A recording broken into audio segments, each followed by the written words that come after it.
Good evening, everybody. Welcome to another edition of My 52 MG Replica Update number 52.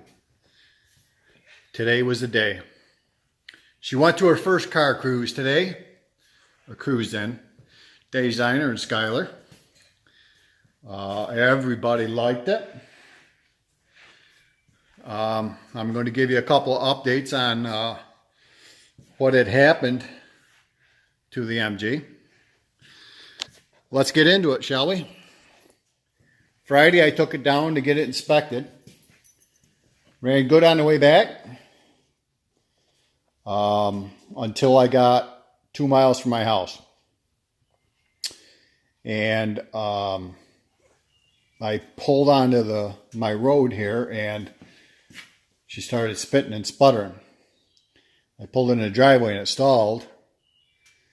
So I hit the key to start it back up again, and I had smoke rolling out from underneath the dash. I was not happy.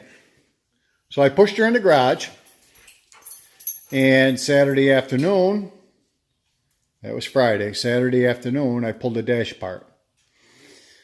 And I had the wire going back from the coil, or from the key switch, back to the coil had burnt.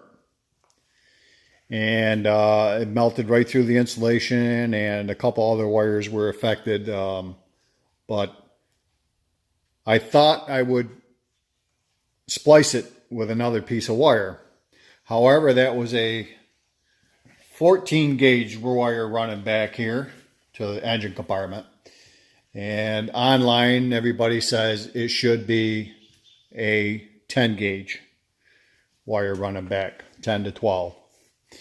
So I went down to my parts store and I bought some 10 gauge wire. And I thought, well, I better do this the right way. So I ran the 10 gauge wire from the key switch down along the door, underneath the door, through the engine compartment, and back to the coil. And I couldn't understand why it had melted through. It just didn't make any sense to me. Somewhere it had shorted out. So I got playing around back here in the engine compartment, running the wires back here, and I found my wiring harness back here had dropped down onto the muffler and burnt through that coil wire, which in return shorted it and burned it through, and then that shorted everything else out.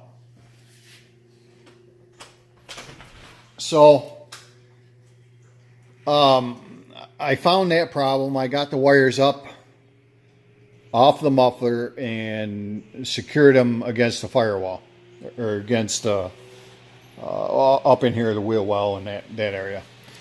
So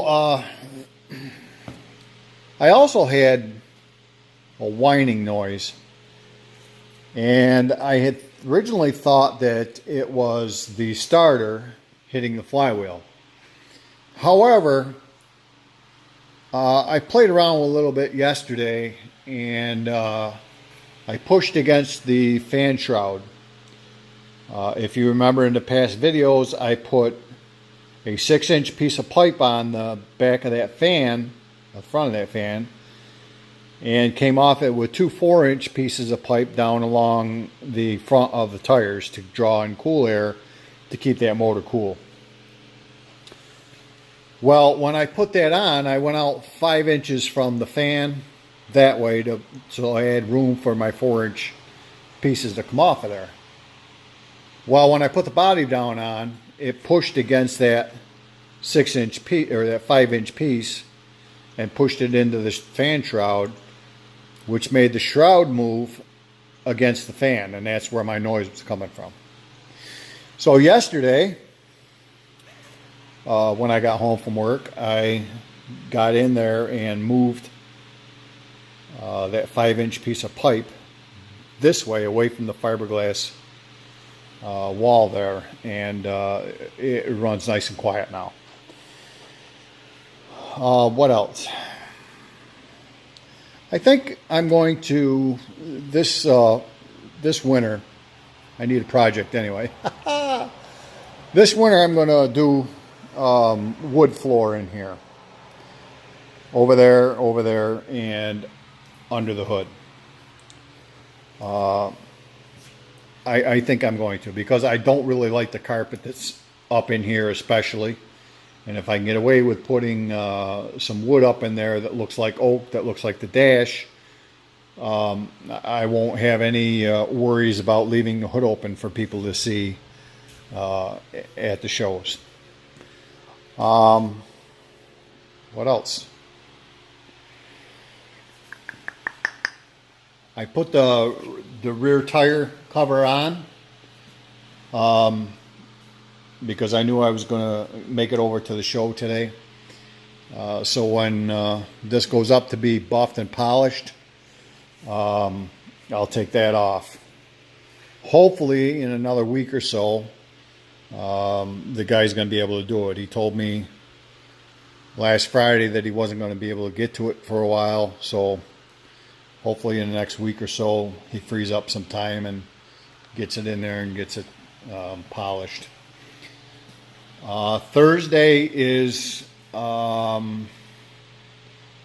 cruise in down to the Little Falls Marina. I think I'm going to end up down there Thursday, providing I don't have to work late like I did today. But I made it down to Dave's Diner. The cruise was from 6 to 8, or 4 to 8, 5 to 8, something like that. So, like I said, it got great reviews with everybody that walked by it. They were real interested in what kind of car it was. So, I'm real happy with that. All right, that's going to be all I'm going to do for this edition of my 52MG replica. I thought I was only going to do 52 of them, but I think there's going to be more, especially when it gets polished and buffed and the top gets back on. And I got to get more pictures of it then, so that the previous owner can have some pictures of the car. So that's going to be all for this edition of my 52MG replica update number 52. Give me a thumb and a like, and hit the subscribe button, and thanks for watching, and I'll see you next time, and thanks for hanging out in the garage. See ya.